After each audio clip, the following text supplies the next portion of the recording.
Good Morning Football is brought to you by Bass Pro Shops. We're live in New York City. It is Wednesday, September 18th. My name's Kay Adams, Nate Burleson, Peter Schrager, Kyle Brandt, Peter. Bad look on national television. We're going to do better on Whiteboard Wednesday, We have right? to. Yeah, we're going to bounce back as a show right here in the I couldn't name any hours. TV dads, Kay. I just First went time blank. on TV? I just went blank. Good stuff. Yeah. Alex Gornishelli Not the first out of time, you. sorry. Love That's your Alex crush. Gornishelli. I Oh know. my You gosh. love her. Time for the lead block. Lead block. Hello, Alex. We are going to start right here where we live in New York. The Giants announced Eli Manning will be benched for their Week 3 matchup against the Buccaneers. Rookie quarterback Daniel Jones gets his first start. The Buccaneers on the schedule.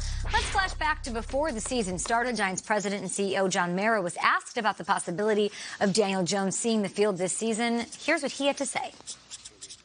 I hope Eli has a great year and Daniel never sees the field.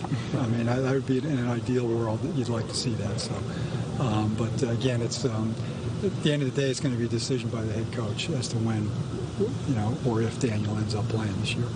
If Daniel doesn't play one snap as a rookie, you'd be okay with that? I'd be very happy about that because it means that we're having a great year and Eli's having a great year.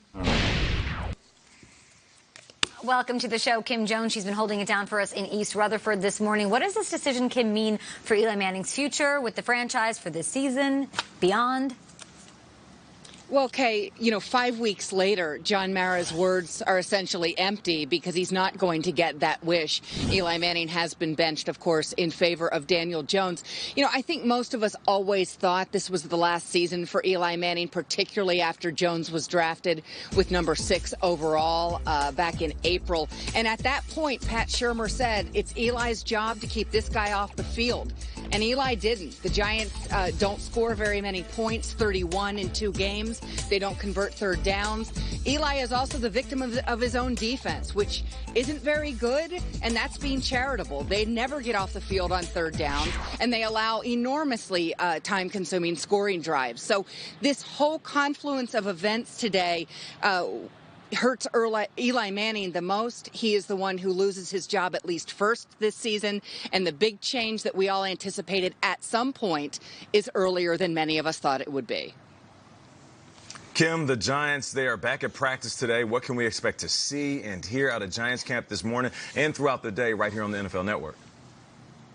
One thing that stuck out to me on the Giants media schedule today, they have the very specific starting time for practice at 10:42 a.m. So that is very specific. 10:42, practice will start, and shortly thereafter, it will be Daniel Jones taking most of the reps with the first team. Pat Shurmur was asked yesterday or the day before how many of the reps Daniel has been taking, thank you, and we were told it was closer to 10% than 50%. That 10% or so will grow a lot beginning today, guys, and we do anticipate hearing from Daniel Jones in the locker room. Generally speaking, the starting quarterback talks on Wednesday. We will see about Eli Manning. It does sound like we won't hear from Dave Gettleman. We haven't heard from Dave Gettleman since the beginning of training camp. The end of an era here in New York. Kim Jones, we love you. We'll talk to you soon throughout the day on NFL Network as you are keeping it down for us, holding it down over there in East Rutherford. Back here in studio, we're also in New York, and we're living through this, through the fans, through all of it. We've got 3 transplants to the East Coast, and it's become part of our lives for the last 3 years, a 4th year now with Eli Manning, so more on that story all day. But you have the whiteboards. Yep. You're ready to go. Yeah. You're already doodling over there. Yep. So let's get to it with some Whiteboard Wednesday. Okay. Okay, All right. There's a lot of new quarterbacks that we will see under center this weekend. Which is the guy that has the best chance to be a breakout sensation? I don't want to overhype any. There's a lot of pressure, nervousness, but who do you just have a feeling about? I'll go first. The Saints, Drew Brees, obviously, they're dealing with him for a while now, and they've had this car in the garage, Sean Payton, that they just break out every once in a while, little spin around the block and everything. And when you take the cover off that car, it's actually not a car. It's one of those 3-wheeled motorcycles, one of those slingshots. And they're going to drive it every day now. And listen, I don't know how to drive those things. I have no clue, but I guarantee Sean Payton does, and he's excited to. Bridgewater, okay. I think it's going to be a lot of Taysom Hill, and it's must-watch. Love it. I think the Pittsburgh Steelers have had this amazing opportunity to go from, Bradshaw, then a little gap, and then finally they had Roethlisberger. I don't know what the future is for Mason Rudolph, but I know the Steelers have a really good team. I know they have a really good coach, and I know they've got some really good optimism in that building, even with Mason Rudolph. Okay, we showed the flea flicker earlier in the long show segment. That's just with no time as a #1 quarterback in practice. Now he's got a full week. Yeah. I would not count the Steelers out in San Francisco this week. I do not think they're big underdogs in that game. This is a Steelers team that's still playing, and that trade for Minkah Fitzpatrick tells me everything I need to know about that building.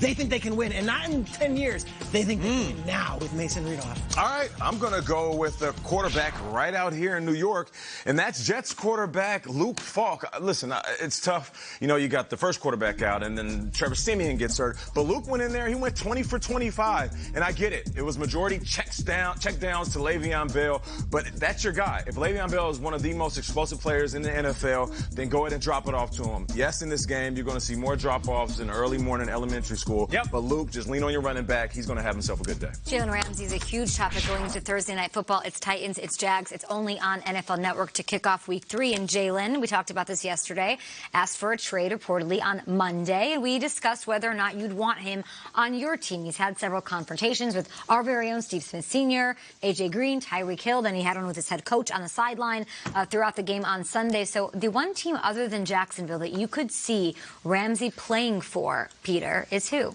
I'm going up to New England. They'll take any and all, and they'll make it work. I think Jalen Ramsey says he wants to win. This is where you win. They're not in dire need of a cornerback because they might have the best defensive backfield I've ever seen. I'm telling you, these Patriots corners and safeties are the most underrated position groups in the entire NFL. But why not just the rich get richer? They can bring anything into their locker room and make it work, and I think Jalen Ramsey would elevate his game. It reminds me when Revis went there. Yeah, sure. I don't know if they would give him the new big contract, but for 1 year rental, I could see him in that Patriots uniform. Sure. All right, I'm going to go with my former team, the Seattle Seahawks. And the reason I put little Richard up there because Richard Sherman was a guy who talked and then also went out there and backed it up. So could you imagine him going out there and making a hit? And because his nickname would be Little Richard, it's like a whop, baba-loo, bop, bop, bam, boom.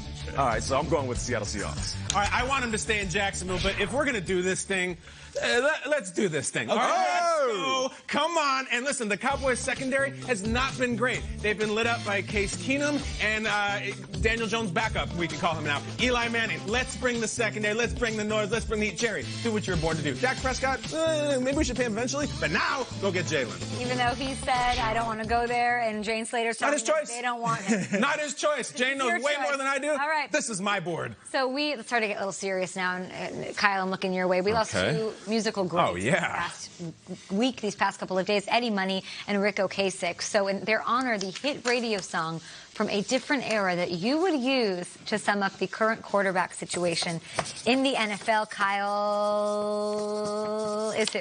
All right, go ahead. I'll jump in. I'll go with the team that you were just talking about, and I'm going with Dak Prescott. And this is really for Jerry Jones, though. Listen, he's playing so well. You have to pay attention to these lyrics. Every breath you take, that's right, the more money Dak makes. So just go ahead and pay him, man. You didn't want to pay him earlier. He's balling out. So with every moment he steps on that field, he's going to take more money out of your pocket. I like that. All right, there we go. 1972, Steely Dan debut album, Can't Buy a Thrill. Patrick Holmes, it's called Do It Again. We're going back, Jack, do it again. Show me what you can do. Great song. This is it, Patrick Mahomes. I'm a big Steely Dan fan. Shocker. And I love Deacon Blues. I love Deacon Blues. You're talking about Donald Fagen and Walter Becker. You're talking my language, but do it again, Pat Mahomes. And guess what? He is. It's unbelievable how he started off this season picking up from last year. What do you got? I'm going to go Cars. I'm going to stick with the Cars. And I think maybe for the Browns that taking that early loss, it might be just what they needed. Certainly whenever I watch the Niners quarterback play, I'm moving in stereo. But for me, I'm going to go with the Dolphins. You know, you might think we're crazy, but all we want is two.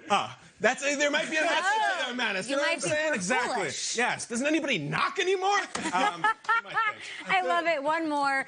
This is the game of the week. This might be the game of the year, even after 17 weeks are played. Chiefs, Ravens, Lamar, Mahomes. A tremendous rematch, guys, from last year's battle. I want to know what your favorite rematch is. Favorite rematch ever? Go on. Listen. I'll jump right in. Tonight, Roy? Yeah, that was a good one. I was going to pick that one. That hurt my feelings too much. But I am staying in the boxing realm, though, and I'm going with Evander and Mike Tyson because this is a heavyweight bout. You have two young superstars that are playing at the top of the game. And listen, I'm scared of old Mike Tyson and new Mike Tyson. I'm not going to make any ear jokes, so we'll just leave it at that. Evander and Mike Tyson, I respect these dudes. Monsters in the game. We're feeling very sentimental today about Eli Manning, and I got to give it to Eli. They lost Week 17 in a New Year's Eve clash with the Patriots. It was a Saturday night game on NFL Network. You fast forward a few weeks later, the Giants take on the undefeated Patriots in the Super Bowl, and it's Eli Manning in the rematch, throwing the pass to David Tyree, then to Plaxico Burress. I'm going with Giants-Patriots 2008 Super Bowl 42, best rematch of all time. Yeah. Are you feeling some kind of way this morning, Mr. New Yorker? Be honest. I'm very misty-eyed thinking about Eli, and I'm just hoping we get to see him under center one more time. But we might not, and I guess I just got to come to grips with that. Maybe you can see him in the end zone, the Giants. That's true. Cool too. That's true. I'm going to go with this right here. Inigo Montoya, Mr. Manny Patinkin versus Christopher Guest, the six-fingered man. Yeah. I'm looking at it this way. I'm looking at Patrick Mahomes, looks at the six-ringed man, and he says like this. He says, whoa. Oh, my God. Whoa. Hello. My name is Patrick Mahomes. You took my championship. Prepare to die. That's it. Why do you sound like Antonio Banderas in Shrek? Because it's Inigo Montoya. That's Puss in Boots. Are you in on a Princess Bride reboot or no? Terrible. Carrie always tweeted on it was so perfect. There's a shortage of perfect movies in this world. It'd be a pity to ruin this one. Eloise, we see you. Do you know how close you actually came to poking your eye out? Because I slicing his face off. off. We could do an XO on that, and it would be. He hit his face. Life. I'll touch it, see if I burn. We're talking rematches because, of course, the Chiefs and the Ravens. Put that away, please. It's my father's sword. It's Chiefs, beautiful. Ravens.